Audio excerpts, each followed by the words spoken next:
ಇದು ಸುಮ್ಮನೆ ಜಸ್ಟ್ ಪ್ರಚಾರದ ಒಂದು ದೃಷ್ಟಿಯಿಂದ ಒಂದು ಅನೌನ್ಸ್ ಮಾಡ್ತಾರೆ ಹೊರತು ಖಂಡಿತವಾಗೂ ಅನುಷ್ಠಾನಗೊಳ್ಳುವಂಥ ಸಂದರ್ಭದಲ್ಲಿ ಆ ಫಂಡ್ಗಳು ಎಲ್ಲಿ ಹೋಗ್ತದೆ ಅಂತಲೇ ಗೊತ್ತಾಗ್ತಾ ಇಲ್ಲ.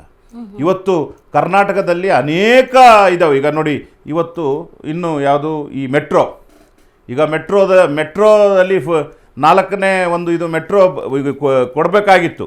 ಸೊ ಅದಕ್ಕೂ ಕೂಡ ಕೊಡ್ತೀವಿ ಅಂತ ಹೇಳ್ತಾರೆ. ಆದರೆ ಸಂಖ್ಯೆ ಅವ್ರು ಏನು ಕೊಡ್ತಕ್ಕಂತಹ ಹಣ ಪ್ರಮಾಣ ಇದೆ, ಸೊ ಆ ಪ್ರಮಾಣವನ್ನು ಕಡಿಮೆ ಮಾಡ್ತಾರೆ. ಸೊ ಇದ್ರ ಘೋಷಣೆ ಮಾಡ್ತಾರೆ, ಆದರೆ ಅನುಷ್ಠಾನಗೊಳ್ಳುವಂಥ ಸಂದರ್ಭದಲ್ಲಿ ಅದು ಶಾರ್ಟೇಜ್ ಇರುತ್ತೆ. ಸೊ ಈ ರೀತಿಯಾಗಿ ಇವತ್ತು ಇನ್ನೂ ಈಗ ರೈಲ್ವೆ ಯೋಜನೆಗಳಿರ್ಬೋದು.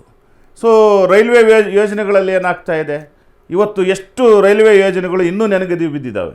ಈ ಕಡೆ ಈ ಸೌತ್ ಕೆನರಾ ಕಡೆ ಹೋಗ್ತಕ್ಕಂಥ ರೈಲ್ವೆ ಯೋಜನೆಯಲ್ಲಿ ಈಗ ಅದು ಹಾಗೆ ಈಗ 10-12 ವರ್ಷದಿಂದ ಹಾಗೆ ಹೋಗ್ತಾ ಇದೆ. ರೈಲ್ವೆ ಮುಂದುವರಿತಾನೇ ಇಲ್ಲ. ಆದರೆ ಇಲ್ಲಿ ಬಡ್ಜೆಟ್ನಲ್ಲಿ ಮಾತ್ರ ನಿರ್ಮಲಾ ಸೀತಾರಾಮನ್ ಅವರು ಕರ್ನಾಟಕದಿಂದ ಆಯ್ಕೆಯಾಗಿರುವಂಥವ್ರು. ಸೊ ಅವ್ರಿಗೆ ಈ ಕರ್ನಾಟಕದ ರಾಜ್ಯಸಭಾ ಸದಸ್ಯರಾಗಿ ತದನಂತರ ಕೇಂದ್ರದಲ್ಲಿ ಮಂತ್ರಿ ಆಗಿರ್ತಕ್ಕಂಥವ್ರು. ಸೊ ಅವರಿಗೆ ಇದು ತವರು ರಾಜ್ಯ ಅನ್ನೋ ಒಂದು ರೀತಿಯಲ್ಲಿ ನಾವು ಸಾರ್ವಜನಿಕರು, ಕಾಂಗ್ರೆಸ್ ಪಕ್ಷ ಎಲ್ಲರೂ ಕೂಡ ಸಾಕಷ್ಟು ಪ್ರಮಾಣದಲ್ಲಿ ನಮಗೆ ಹಣ ಹರಿದೇ ಬರ್ತಾ ಇದೆ ಅಂತಕ್ಕಂಥದ್ದನ್ನ ನಾವು ಅಂದ್ಕೊಂಡಿದ್ದೀವಿ. ಆದರೆ ಇವರು BJP ಇರ್ತಕ್ಕಂತಹ ಅವರ ಮಿತ್ರ ಪಕ್ಷಗಳಿರ್ತಕ್ಕಂತಹ ರಾಜ್ಯಗಳಿಗೆ ಹೆಚ್ಚಿನದಾಗಿ ಕೊಡುವುದರ ಮೂಲಕ ಆರ್ಥಿಕ ಅನ್ಯಾಯವನ್ನು ನಮ್ಮ ರಾಜ್ಯಕ್ಕೆ ಮಾಡ್ತಾ ಇದ್ದಾರೆ. ಫಾರ್ ಎಕ್ಸಾಂಪಲ್, ಲಾಸ್ಟ್ ಟೈಮು ನೋಡಿ, ಬಿಹಾರ ಚುನಾವಣೆ ನಡೀತು. ಬಿಹಾರ ನಡೆಯುವಂಥ ಸಂದರ್ಭದಲ್ಲಿ ಕಳೆದ ಬಡ್ಜೆಟ್ನಲ್ಲಿ ಏನು ಮಾಡಿದ್ರು ಇವರು, ಬಿಹಾರಕ್ಕೆ ಹಣದ ಹೊಳೆನೇ ಹರಿಸ್ಬಿಟ್ರು. ಆಂಧ್ರ ಎಲೆಕ್ಷನ್ ನಡೀತು.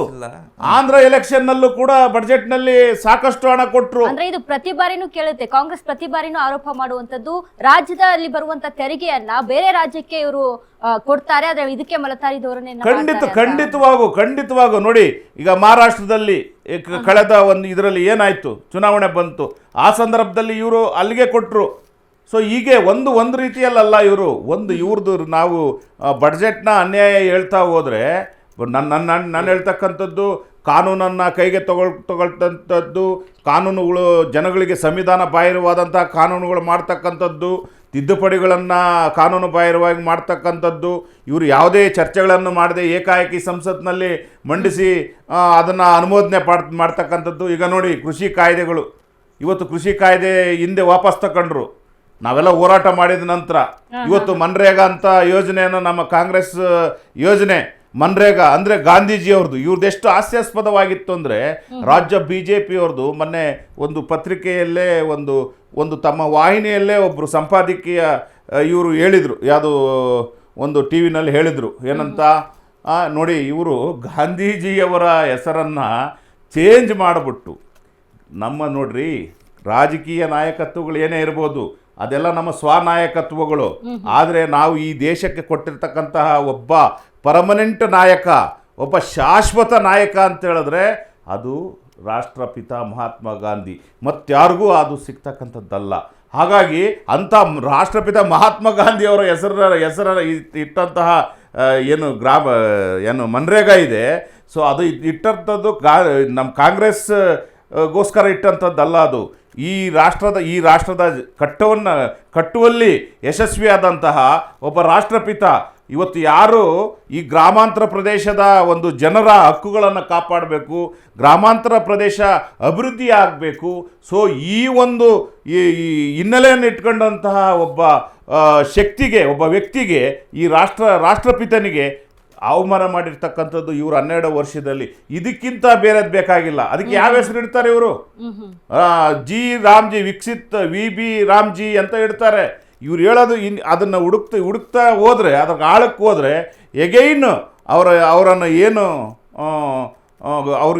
ಅವ್ರ ವಿರುದ್ಧವಾಗಿ ಷಡ್ಯಂತ್ರ ಮಾಡಿ ಅವರನ್ನು ಹತ್ಯೆ ಮಾಡಿದ್ರು.